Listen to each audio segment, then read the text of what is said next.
नमस्कार, आप देख रहे हैं द न्यूज लुक। मेरा नाम अभिषेक श्रीवास्तव है।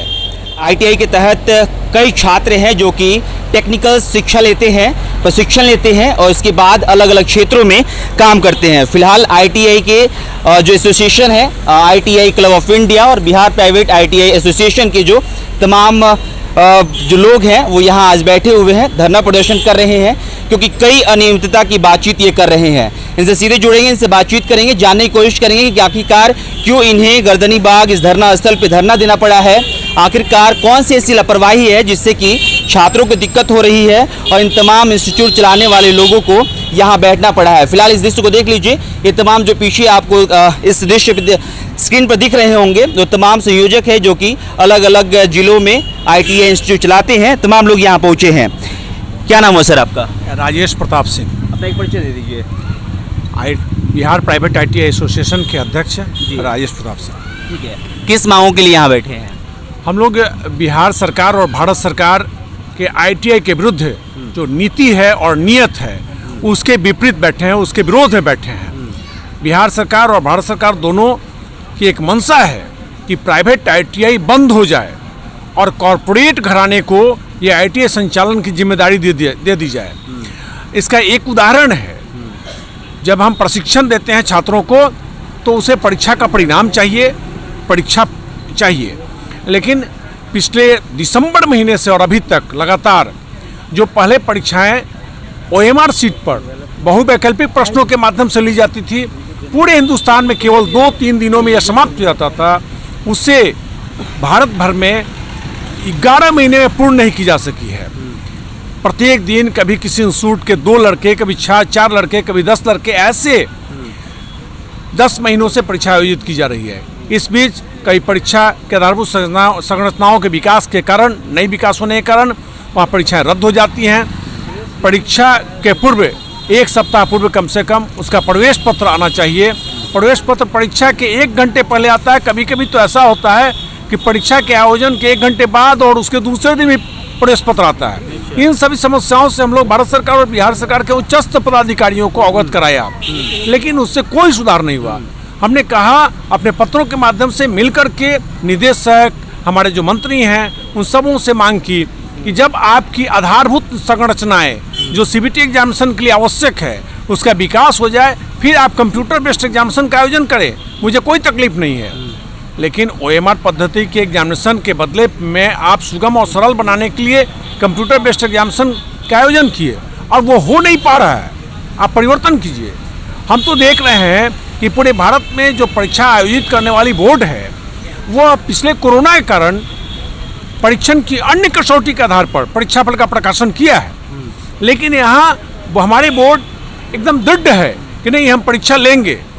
जैसे लगता है कि भारत में केवल जो औद्योगिक प्रशिक्षण के प्रश्नार्थी हैं वही भारत का प्रशासन चलाएगा, इस तरह की मंशा है। जब परीक्षा हो जाती है तो परीक्षा पर प्रकाशन नहीं हो पाता सही समय पर, और परीक्षा पर प्रकाशन में भारी त्रुटियां रहती हैं। जो लड़के पास कर गए रहते हैं, जिनका नेशनल ट्रेड सर्टिफिकेट निर्गत किया जाता है, बाद में होने वाली परीक्षाओं में उन्हें फेल घोषित किया जाता है और उनकी भी परीक्षाएं फिर दोबारा होती है। ये कब से हो रहा है? ये पिछले 4 महीनों से लगातार जो परीक्षाफल का प्रकाशन हो रहा है, उसमें यहाँ कुल 1200-1250 आईटीआई है। इसमें 400-450 आईटीआई के लोग लगातार परीक्षा नियंत्रक को अपनी शिकायत किया कि परीक्षा पर प्रकाशन में त्रुटियां हैं, उसको सुधारा जाए। हमारे यहाँ सेल्फ सेंटर होता है ड्राइंग का और प्रैक्टिकल का। ड्राइंग की कॉपी स्टेट गवर्नमेंट जांच करती है और हमारे ही सेंटर पर प्रैक्टिकल की कॉपी जांच होती है, उसके नंबर चढ़ाए जाते हैं। उस नंबर को भी हमारे परीक्षा फल में सम्मिलित नहीं किया गया। जो लड़के पास हैं, जिनका मार्क्स उनके यहाँ जमा है, उन्हें भी अनुत्तीर्ण घोषित किया गया है और इसमें सुधार नहीं हुआ। लगातार प्रयास करने के बाद भी नहीं सुधार हुआ। माननीय मंत्री जी के निर्देश के बावजूद भी सुधार नहीं हुआ है। तो मंत्री जी इसके पहले इस आदेश दे चुके हैं जी। परीक्षा फल में सुधार हो, त्रुटि रहित परीक्षा फल का प्रकाशन हो, परीक्षा पुरानी पद्धतियों के माध्यम से परीक्षा का आयोजन हो, जो ओएमआर सीट पर परीक्षा का आयोजन होता है वो हो।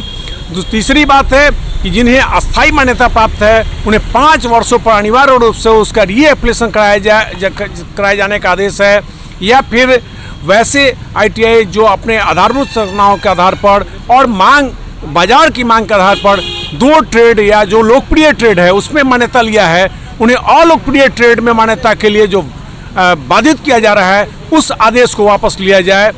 जो आधारभूत संस्थाओं का विकास का एक सीमा है, उसके बाद उस सीमा के ऊपर उठ करके भी आपको कई अलोकप्रिय ट्रेड जिसकी मांग नहीं है उसमें नामांकन के लिए मजबूर उसकी मान्यता। लोकप्रिय ट्रेड क्या है ये? हमारे यहाँ इलेक्ट्रीशियन, फीटर और कुछ ऐसे ट्रेड हैं इसमें नामांकन होता है, छात्र चाहते हैं, उसे रोजगार मिलता है। लेकिन इन्होंने बताया है कि कोई 2 और ऐसे ट्रेड का नामांकन करना है जो या तो जिस जगह पर आपकी ITI है वहाँ पर कोई इंडस्ट्री हो, उससे जुड़ा हुआ हो, अच्छा, या कोई नया ट्रेड है उसको उसमें जोड़ना है जिसमें लड़के नामांकन नहीं लेते हैं। उस ट्रेड में आपको मान्यता लेना है और नामांकन करना है। और एक दूसरी नियम है उनका कि यदि 2 वर्षों तक उस ट्रेड में नामांकन नहीं हुआ तो ITI को डीएफिलेट कर दिया जाएगा। तो क्या यह जो अनिवार्य रूप से 2 अलग ट्रेडों की, 4 ट्रेडों की मान्यता के लिए जो आदेश है, क्या ITI की मान्यता रद्द करने के उद्देश्य तो नहीं है? ऐसा तो नहीं कि जो छोटे छोटे स्तरों पर ग्रामीण क्षेत्रों में, ब्लॉक में जो ITI का संचालन हो रहा है उसका स्थान पर किसी कॉरपोरेट घराने को ITI का संचालन दे देने का कोई लक्ष्य तो नहीं है। इन सभी बातों के लिए हम लोग विरोध करने के लिए आज यहाँ धरना स्थल पर इकट्ठा है। और यदि बात नहीं बनती है, सरकार का ध्यान यहाँ नहीं जाता है, तो हम लोग दिल्ली में भी जंतर मंतर पर जाकर आंदोलन करेंगे और भारत सरकार का ध्यान इस ओर आकृष्ट करने के लिए यहाँ हम लोग इकट्ठा होंगे। अच्छा, आप ITI क्लब ऑफ इंडिया के सचिव हैं, कहाँ कौन कौन से जिले से पहले ये लोग आए हैं ये बता दीजिए। ये पूरे बिहार के शुरू से हर जिले से लोग हैं, जहाँ दरभंगा से हैं, नवादा से हैं, बिहार शरीफ से हैं, सासाराम से हैं। कोई जिला नहीं है जहाँ के लोग संचालकगण मौजूद नहीं, हर जिले से लोग यहाँ आए हुए हैं। जाना कितनी बार आप लोगों ने सरकार से बातचीत करने की कोशिश की आप लोगों ने की? उन लोगों द्वारा आश्वासन दिया गया और अब तक कुछ नहीं हुआ। मैं ITI क्लब ऑफ इंडिया की ओर से 35 चिट्ठी लिखा हूँ 10 महीने के अंदर में। अच्छा। और लेटर, और भारत सरकार के यहाँ भी डेलीगेशन लेकर गया, वहाँ भी जो है DGT से, महानिदेशक से मिला, कोई समाधान नहीं है, आश्वासन ही आश्वासन मिलता है। लेकिन जो है ना ये बच्चों की जो परेशानियां हैं एग्जामिनेशन से मुतल्लिक जो है ना, इस पर कोई समाधान जो है ना अब तक नज़र नहीं आ रहा है। मजबूर होकर हम लोग जो है ना धरना पर बैठे हैं जो ना। और जो है ना यहाँ से फिर जो है ना अगर समाधान नहीं हुआ तो हम लोग जो है ना डेरा डालो घेरा डालो प्रोग्राम बना रहे हैं। दिल्ली में तब तक बैठेंगे जो है ना जब तक कि हमारा बच्चों का समाधान और ITI का समाधान नहीं हो जाता है। फिलहाल 1 दिवसीय आज आप लोग हाँ जी, 1 दिवसीय करके हम लोग सांकेतिक ये ऐलान कर रहे हैं कि हम लोग अब जो है ना अब उब चुके हैं और थक चुके हैं। अब हम लोग जो है ना सड़क पर उतरेंगे जाना। चलिए ठीक है। आप बिहार प्राइवेट ITI एसोसिएशन के सचिव हैं?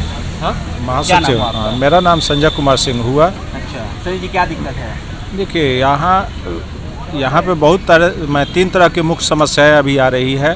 पहला तो ये है कि CBT परीक्षा जो है वो अव्यवस्थित है और पूर्ण रूपेण असफल है।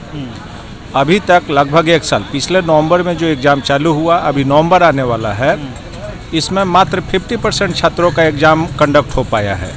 चलिए, तो आपके सहयोगी ने बताया। अब सरकार ये कहेगी कि आप लोगों को विपक्ष के द्वारा बिठाया गया, क्योंकि पिछले बार रैली में युवा जब पूछ रहे थे सवाल को तो वो कह रहे कि विपक्ष के द्वारा भेजा गया है। क्या इसकी क्या जवाब है आपका? हम लोग तो सरकार के समर्थक ही हैं। हाँ। पर सरकार यदि सही नीतियों का पालन करे तो हम लोग वहाँ पे समर्थन में हैं। पर जो नीतियाँ छात्रों के अहित के लिए हो, वैसे नीतियों का हम लोग सरकार के समर्थक होते हुए भी विरोध व्यक्त करेंगे। घर में भी विरोध होता है जब कोई गलत कुछ होता है? जहाँ पे भी गलत होगा उसका विरोध करना जरूरी है, तभी सरकार जागेगी, तभी कुछ हो पाएगा। क्या उम्मीद है इस धरना प्रदर्शन से? उम्मीद है कि सरकार यदि जगे, यदि नहीं जगेगी तो हम लोग सड़क से लेकर दिल्ली तक इस आंदोलन को जारी रखेंगे। चलिए, फिलहाल 35-40 लीटर का कोई जवाब नहीं मिल पाया है, उससे कोई सुधार नहीं हो पाया है। अब इससे अंदाज़ा लगा लीजिए कि आखिरकार क्या होगा। फिलहाल जो जनता होती है वो आशावादी होती है, क्योंकि उसे उम्मीद होता है कि अगर वो कुछ कर रहे हैं तो हो सकता है सरकार उस पर ध्यान दे और उन व्यवस्थाओं को ठीक कर दे ताकि लोगों को असुविधा ना हो। फिलहाल ये तमाम लोग हैं। क्या नाम है सर आपका? जमील अहमद। क्या आप क्या करते हैं? ITI संचालक हैं। कौन सी जिला के? यहीं पटना ही में रहते हैं। पटना में ही रहते हैं। क्या दिक्कत हो रही है आप लोगों को? समय पर परीक्षा नहीं हो रहा है। सेंटर जो है काफ़ी दूर रहता है और उसके बाद सेंटर पर सेंटर के लिए हम लोगों को जो है मैपिंग कर दिया जाता है कि फलां डेट में फलां जगह आपका सेंटर है। एडमिट कार्ड लास्ट तक नहीं आता है। परीक्षा उस दिन हो जाती है, सेंटर पर जाता है, कुछ बच्चा बिना इन्फॉर्मेशन के कि पता करने जाता है कि जाके देखते हैं क्या हो रहा है। तो परीक्षा हो रहा होता है तो वहाँ ये है कि वहाँ परीक्षा हो रहा होता है, और जब हम लोग ऑफिस बात करते हैं तो बोलता है कि ऐसा हो ही नहीं सकता है कि आपका जो है एडमिट कार्ड नहीं आए और परीक्षा हो, लेकिन उस दिन वहाँ परीक्षा हो रहा होता है। किसकी गलती लगती है आप लोगों को? इसमें तो मैनेजमेंट की गलती है, जो यहाँ बैठे हुए लोग, हम लोगों को कुछ पता नहीं चलता है। दूसरा है कि दिल्ली से एडमिट कार्ड डाउनलोड नहीं होता है, तो हम लोग के बच्चे को जब तक एडमिट कार्ड नहीं आता है तो हम बच्चे को देख कैसे सकते हैं, जिसके वजह से ये दिक्कत होता है। और उसके बाद समाधान निकलेगा क्या धरना प्रदर्शन से? अब आशा तो है, और हमारे पास डेमोक्रेसी में क्या रास्ता है सिवाय इसके? डेमोक्रेसी में तो यही ना है कि भाई हम अपनी बात अपने लोगों तक पहुंचाएं, जो हमारे पदाधिकारी हैं उसका उस समस्या का समाधान करें, और जब तक नहीं करेंगे ये सब चलता रहेगा। दूसरी बात ये है कि अब इतना लेट हो चुका है, मतलब ये सेशन 18-17 वाले का भी अभी तक क्लियर नहीं हुआ है, 18 वाले का क्लियर नहीं हुआ है, 19 वाला तो आधे का परीक्षा हुआ, आधे का हुआ ही नहीं है, 18 वाले में हमारे यहाँ से भी कुछ बच्चे हैं जिसका नहीं हुआ है। तो हम लोग तो खुद परेशान हैं, उन लोगों को भी बोल रहे हैं, बच्चे परेशान हैं। अब बताइए कि जो ITI का जो कोर्स है ये स्किल्ड लेबर का कोर्स है। अब स्किल्ड लेबर है, वो 4 साल 5 साल तक बैठा रहेगा कि भाई हम ITI को परीक्षा देंगे उसके बाद कमाने जाएंगे, जबकि बहुत सारे गार्जियन इसी बच्चे पर निर्भर करते हैं, वो अपने परिवार का भविष्य भी इसको देखते हैं। बहुत सारे बुद्धिजीवी जो लोग होंगे वो ये सोच रहे होंगे कि छात्र क्यों नहीं सड़क पे हैं ITI के? नहीं, छात्र सड़क पर रहेंगे, छात्र तो हर दिन आने के लिए तैयार हैं, लेकिन संचालकगण का एक ये रहता है कि भाई अभी रुको, देखो हम लोग प्रयास कर रहे हैं, लेकिन जब हम लोग नहीं हम लोगों की समस्याओं को नहीं सुना जाएगा और जब नहीं होगा इसका समाधान, तो छात्र भी रोड पर आएंगे, क्यों नहीं आएंगे? वो तो लाखों में है। हम तो चाहेंगे कि अगर नहीं हम लोगों का समाधान हो तो हम लोग अब उन्हीं लोगों को कहेंगे कि भाई आओ रोड पर आ करके जो है जो भी करना है, सरकार से लड़ना है, चलो मिल करके लड़ो। हम तो अपनी बात अभी चाह रहे हैं कि सरकार आराम से हमारी बात को सुन ले और जो समस्याएं हैं छात्राओं का समाधान हो जाए। अगर नहीं होगा तो छात्राओं का वक्त भी बर्बाद ना हो। बिल्कुल। अरे 4 साल 5 साल में सर ये बताइए कि ITI का कोर्स करेगा एक गरीब आदमी, 4 साल 5 साल बैठा रहेगा, 2 साल का कोर्स, 2 साल कोर्स होता है, 2 साल का कोर्स होता है, उसके लिए बैठा रहेगा। और 2 साल का नहीं, एक दो ट्रेड ऐसा है जो 1 साल का है, अब 1 साल वो भी वैसा ही हो रहा है, 5 साल हो गया अभी तो कुछ नहीं हुआ। तो ये हालत है, तो इसमें तो अब हम लोगों को कुछ ना कुछ करना पड़ेगा। दूसरा ये है कि इसके वजह से एडमिशन भी बहुत प्रभावित हो रहा है। बच्चों को लग रहा है कि अब हम ITI करके क्या करेंगे, जबकि मोदी जी का ये प्रोग्राम है कि स्किल्ड कर देना है सारे हिंदुस्तान को, पूरे भारतवर्ष में जितने लोग हैं सब स्किल्ड हो जाएं। तो स्किल्ड क्या होगा, जो सर्टिफिकेट 2 साल में मिलना चाहिए था वो 5 साल में भी नहीं मिल पा रहा है, तो इनका तो प्रोग्राम भी फेल हो रहा है। और इसमें हम लोग ITI वाले का बहुत बड़ा योगदान था। लगभग लोग बता रहे हैं कि 20 लाख 25 लाख बच्चे हर साल ITI में एडमिशन लेते हैं पूरे भारतवर्ष में, उनका रिजल्ट होता है, वो ऑलरेडी स्किल्ड होते थे और वो तो रुक रहा है। अब तो उसको लगता है कि ये भी करके बेकार है, ये होगा ही नहीं 5 साल से पहले, और गार्जियन भी उसका इंतजार नहीं कर पा रहा है कि भाई 5 साल बैठ करके 4 साल बैठ करके तुम जो है डिग्री लो और उसके बाद जो है कमाने जाना। उनके घर में खाने के लिए नहीं है, बहुत सारे ऐसे बच्चे हैं, बहुत सारा स्कॉलरशिप पर डिपेंड करता है, इस तरह की बात है।